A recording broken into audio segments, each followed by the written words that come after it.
کہ میں اپنے شوہر کے ساتھ سسرال میں رہتی ہوں.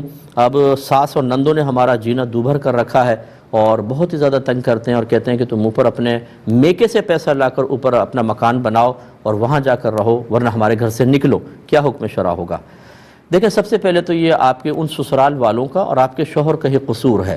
جب تک شوہر نان نفقے پہ قادر نہ ہو اس کے لیے نکاح کرنا گناہ ہوتا ہے. اور نان نفقہ کیا ہے؟ کھانا پینا، لباس اور رہائش.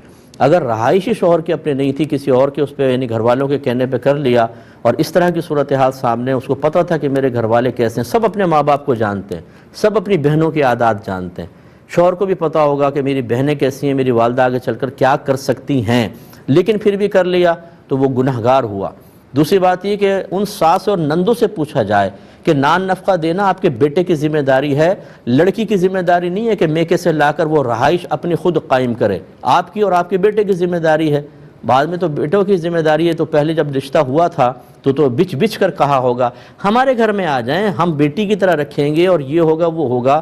مجھے بڑی حیرت ہوتی ہے کہ جب رشتہ لینے جاتی ہیں تو ساسوں کی زبان سے ایسے پھول جھڑ رہے ہوتے ہیں، اتنی میٹھی لینگویج اور پتہ نہیں کیا کیا دعوے، اور جیسے ہی نکاح ہوا نہیں اندر سے سلطان راہی باہر آ جاتا ہے اور کہتا ہے اب میں بتاتی ہوں کہ کیا کرنا ہے، اور پھر وہ گڑبڑ ہوتی ہے. تو اس لیے یہ مطالبہ صحیح نہیں. آپ بالکل سامنے نہ آئیں، اپنے شوہر کو کہیں. میری ایک کلپ سنائیے گا، یوٹیوب پہ ڈالتے ہیں روئے والے، ان کو سنائیں اور کہیں کہ مفتی صاحب نے کہا ہے. آپ ہمت پیدا کریں، جرأت پیدا کریں، گھر والوں سے بات کریں کہ اگر اس گھر میں آپ کا بھی حصہ ہے، شوہر کا بھی ہے، تو بھئی ہماری ذمہ داری ہے اوپر کمرہ ڈلوانا، میکے والوں کی کیا ذمہ داری ہے؟ انہوں نے اتنی بیٹی دے دی، اپنی زندہ بیٹی، جو شوہر کی ضرورتوں کا خیال کر رہی ہے، برتن دھوتی ہے، کپڑے دھوتی ہے، سب کچھ کرتی ہے.